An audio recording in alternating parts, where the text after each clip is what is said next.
Today's video is for those of you who love a satisfying cleaning and organisation vlog. This is your cheeky insight into how we prepare for our horses to change onto their winter routine and highlights what we have done this year to make all of our lives more bearable as we embark on yet another journey into the bleak Scottish winter as horse owners. So let's go.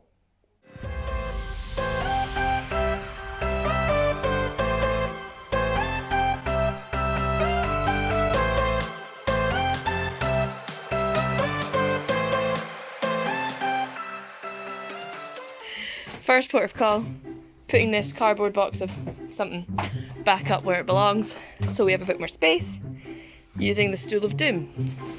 Oh, that's so cute, you need to use the first wee step. I don't need to use it. It's very heavy. You lift weights? It's not going up my head. Right, okay, I'll try it. Not because I think I'm able to do it with my head, it's because I think I'm more able to get it on the shelf if I manage to get it over my head. I just don't trust that step at all either.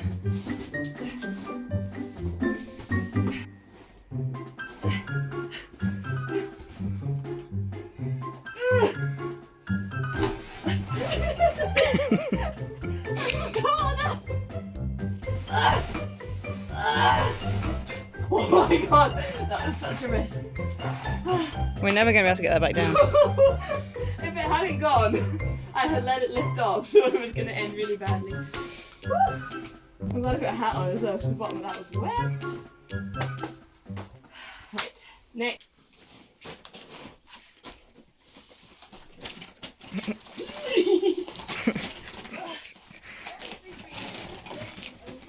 In an attempt to save some costs this year, we ordered our feed 1 month in advance and stored it in our tack room as we do not have a separate feed room. However, we did not appreciate how much 1 tonne's worth of feed would be, and when the bedding arrived, we did not create enough space. Not that way. Make a slide off the front. I'm scared.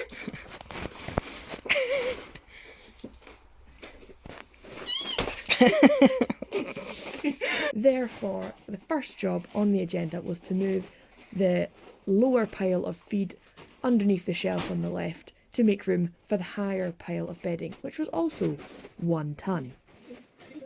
This task took approximately 1 hour for 2 of us to complete, and it fairly worked up a sweat, as you can imagine. I'm actually out of breath. Yeah, it's a good workout. I think the only way to do it fast is quite scary.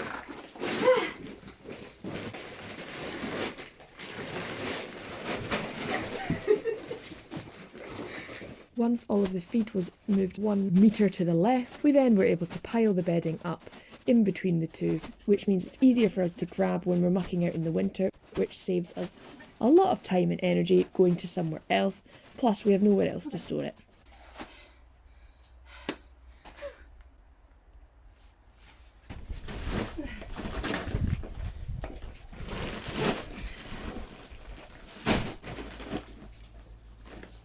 The pile did get too high for us to do from the ground, so Ailey had to jump up and grab the bags from Heather from the bottom. These are all 20 kilos. This counts as one of the workout today, right? You know, some people have an entire room just for feed and bedding. We use a wood pellet bedding, and our horses are also on a couple of inches of rubber matting, and this works reasonably well for us, and we've been on this for a couple of winters. Here's your beautiful before, and here's your immaculate after. How's that? Whoa. I'm sweating. Gonna clean out this bin. He's empty. We always give our feed bins a nice rinse out before we put new feed in every year, just to help with bacteria and germs, and all of the water buckets got a good scrub inside and out so that they were spick and span for going into the winter ahead, as they're obviously going to get worse. Next, we decided to grab the electric drill that we love so much and hang up the 2 spare rug racks that we have hanging around the yard. Bit of DIY, ladies, you don't need no man. And this just helps to keep the space a little bit less cluttered. Then we gave all 4 stables a quick sweep out of all the dust that accumulated over the summer so that we could add bedding. Again, these are our straw pellets. We put 2 to 3 bags out per horse on top of their rubber matting, and we also half soak ours to help their absorption. We do this in advance of the winter routine so that they have time to absorb but then dry out before the horses actually go onto them. They do expand, so that is our 10-minute expansion, and then mix some of the old bedding into it because otherwise they do sometimes eat it, take out anything old and minging, and then pile it up in a little corner ready to be brought down whenever the horses come in.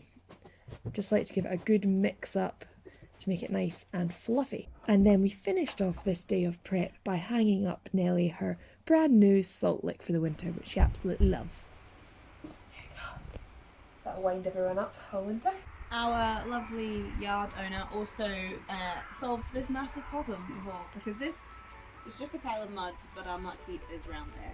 So what we've done is put some doors, old doors down, and some chicken wire so we don't slip. And now we have a beautiful walkway. So clean.